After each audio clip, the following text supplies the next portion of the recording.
So নমস্কাৰ অসমবাসী ৰাইজ, মই তাপস আপোনালোকৰ ওচৰলৈ লৈ আহিছোঁ মোৰ অন্য এটি ভিডিঅ'। তো আজি আমি গৈ আছোঁ কাজিৰঙা, মানে আহি পালোঁৱে চাই। তো এতিয়া আমি জীপ চাফাৰী কৰিব ওলাইছোঁ। এইফালে আমি বাগৰি গেটতে সোমালোঁ। তো এইফালে আছে আমাৰ ধনী ভাই, আৰু এইফালে আছে আমাৰ গেষ্ট, আৰু আমাৰ এইফালে এখন গাড়ী আছে। এই গাড়ীখনতো আছে আমাৰ বাকী। আমি এনেকৈ ওলাইছোঁ আৰু ৰাইজ। তো আপোনালোকক দেখাইছোঁ আগত কি চাব পাৰোঁ। তো বলক জড়িত থাকক ভিডিঅ'টোৰ সৈতে। জনী ভাই কিবা ক'বা নেকি? হয়, কি ক'ম, আজি আহি ভাল লাগিছে বাৰু। বহুত দিন সপোন আছিলে মোৰ ইয়াতে আহিম বুলি। আচ্ছা, তো চাওঁ এতিয়া কি দেখা পাওঁ। অ'কে তো ৰাইট, বলক চাই থাকক। আমি আজিৰ ভিডিঅ'টো ইয়াৰ পৰাই আৰম্ভণি কৰোঁ। তো বন্ধু, এইফালে আছে আমাৰ ডাঙৰ ডাঙৰ হৰিণ, চাই লওক। এইফালে আমি দেখা পালোঁ হৰিণ আহি প্ৰথমতে পূৰা হিং চাইছে না ৰাইজ।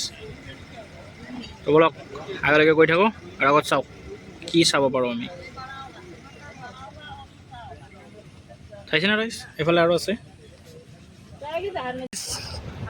আমি আহি হৰিণটো দেখা পালোঁ। এতিয়া আমি অসমৰ গৌৰৱ এশিঙীয়া গড়ো দেখা পালোঁ এই ওচৰতে, মানে এভেইলেবল আৰু এইফালে, বুজিছে না ৰাইজ। তো চাওকচোন এশিঙীয়া গড়। চ' ৰাইজ, এইফালে আছে আমাৰ এশিঙীয়া গড়, দেখিছেনে? ঘাঁহ খাই আছে।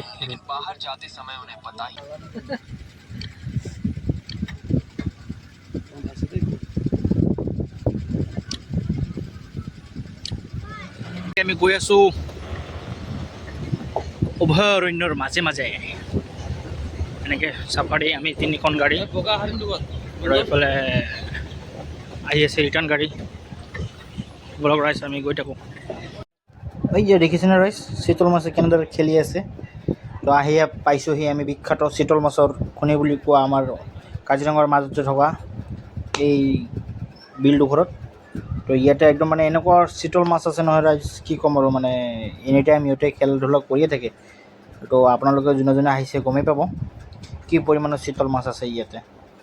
চ' ৰাইজ আগলৈকে চাই থাকক ভিডিঅ'টো, আৰু কি দেখাব পাওঁ বাৰু। এইফালে চাওক কি আছে, বলকচোন ৰাইজ এইফালে চাই আহোঁ। চ' ৰাইজ এইফালে আছে আমাৰ ম'হৰ লাওখোলা, এইফালে হৰিণৰ শিং, এইবিলাক বস্তু ইয়াতে সজাই থৈ দিছে। এইটো বা কিহৰ বস্তু, লাওখোলা বা কিহৰ, গেন্দা হ'ব নেকি? গেন্দা হ'ব। ৰাইজ আপোনালোকে জনাবচোন কিহৰ হ'ব পাৰে এই লাওখোলাটো। কোনোবাই জানা নেকি তুমি? চা ভাই, নেচাৰত আমি থাকিব লাগে, নিশ্চয়, তাক একো হানি কৰিব নালাগে। যদি নেচাৰ আছে আমি জীয়াই আছোঁ, নিশ্চয়। সেইটোৱে মই ক'ব খোজোঁ। তো ভাল লাগিল ধনী ভাইৰ কথাটো আমাৰ। চ' ৰাইজ এইফালে আমাৰ দিয়া আছে বানপানীৰ উচ্চতা জুখিবলৈ, ইয়াতে লিখি দি থৈছে কোন চনত কিমান বানপানী হৈছিলে, তাৰে এটা থুলমূল জাননী দি থৈ দিছে ৰাইজ। তো চাই থাকক আপোনালোকে। তো আগলৈকে চাওক কি দেখাব পাৰোঁ। তো ৰাইজ এইফালে আছে আমাৰ জংলী গাহৰি, দেখা পাইছে না ৰাইজ, জংলী গাহৰি। এইফালে আছে আমাৰ হাতী, এইফালে হাতীৰ পোৱালিও আছে ৰাইজ, ঠিক আছে। এইটো চাওক হাতীৰ পোৱালি। চ' ৰাইজ আমি বহুত ঘূৰিলোঁ। তো আজিৰ ভিডিঅ'টো আমাৰ এইখিনিতে সামৰণি মাৰিম।